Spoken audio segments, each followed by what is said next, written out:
आपल्याबरोबर मिसाळ फॅमिली आहे वाघोलीची.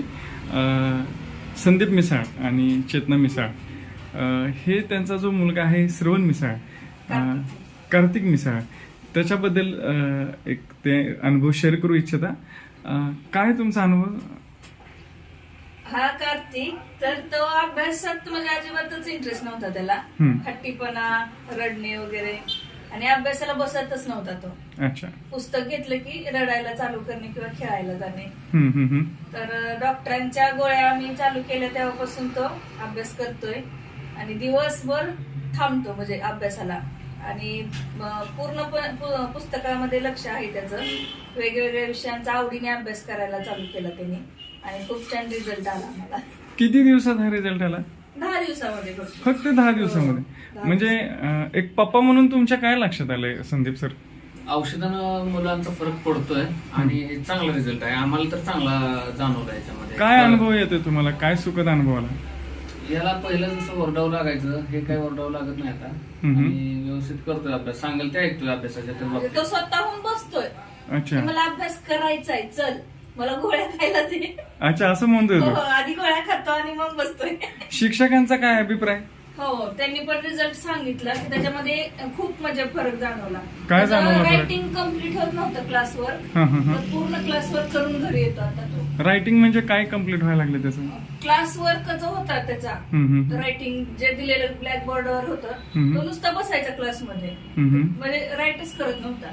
आता पूर्ण कम्प्लीट करून येतो होमवर्क आणि क्लासवर्क दोन्ही. अच्छा, म्हणजे होमवर्क व्हायला लागलं. शिक्षकांचा अभिप्राय? हो, त्यांचा क्लासवर्कला ते पण एवढे म्हणजे वैतागलेले की हा करतच नाही, नुसतं बसतो क्लासमध्ये.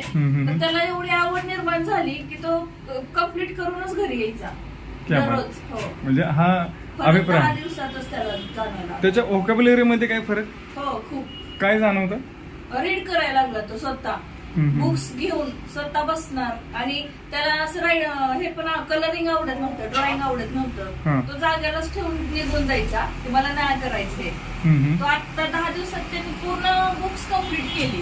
क्या बात आहे. की मला करायचंय, आणि मी जरी करायला लागले तरी तू करू नको. अच्छा, सगळं मलाच करायला लावायचा. आता मला हातात पेन्सिलच घेऊन देत नाही की मीच करणार हे सगळं. अच्छा, तू स्वतःहून करायला लागला. एवढं म्हणजे त्याला आवड निर्माण झाली. श्रवण, कार्तिक, खरंच औषधाने हा बदल झाला? काय बदल झाला बाळा? काय तुला अभ्यासात काय फरक जाणवतो तुला? तुम्ही विचारा. काय झालं गोळ्या खाल्ल्यामुळे तुला काय वाटतं? सांग ना मग डॉक्टरांना. गोळ्या खाल्ल्यामुळे तुला काय काय करू वाटतं? मग कलरिंग आणि अभ्यास आणि नोटबुक मधला. आणि पहिलं असं करू वाटायचं दादा? हे कधीपासून असा बदल झाला तुझ्यामध्ये? नक्की? अरे वा, क्या बात आहे. मारटाळी, एक नंबर. कसं छान वाटतं पिंका हे? मस्त.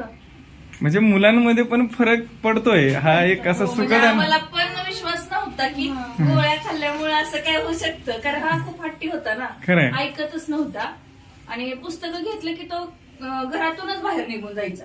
खरंय. पुस्तक घेतल्या तर आता तो दिवस घरामध्ये थांबून अभ्यास कराय. आणि आमचं 1 महिना म्हणजे ह्या 10 दिवसात पूर्ण कम्प्लीट झालंय. हँडरायटिंग जे कम्प्लीट नव्हतं, 6 महिन्याचं 6 महिन्याचं जे राहिलं होतं ते 10 दिवसात कम्प्लीट केले. आणि पूर्ण सेंटेन्स राईट केले त्यांनी. पहिलं 1 वर्ड लिहायचा म्हणलं तरी नको असायचं, आणि 1 पेज लिहायला 1 दिवस जायचा. तर एका 10 मिनिटात पूर्ण पेज कम्प्लीट करतोय आणि मोठे सेंटेन्स लिहितोय. आणि त्याला 1 वर्ड दिला तर ते वर्डचं नको, जास्त मोठं ते लिहायला. क्या बात. सेंटेन्स पाहिजे, वर्डचं नको. सिनियर छान ना. आणि म्हणजे ज्यावेळेस एक्झाम चालू होत्या त्यावेळेस हा बदल झाला, त्याच्यामुळे जास्त फायदा झाला. खरंय. श्रवण, ह्याच्यातच खरंच फरक पडतोय? कार्तिक, खरंच फरक पडतोय? नक्की? तुला गोळ्या खाल्ल्यामुळे काय व्हायचं? मला अभ्यास करू वाटतं. खरं सांगतोय? छान वाटतंय तुला? आता अभ्यास करताना असं टेन्शन येतंय? पहिले येत होतं का टेन्शन? काय टेन्शन यायचं पहिलं? खीर वाटत. आणि आता अभ्यास करू वाटतंय? छान वाटतंय हे सगळं गोड गोळ्या खायला? छान, मस्त.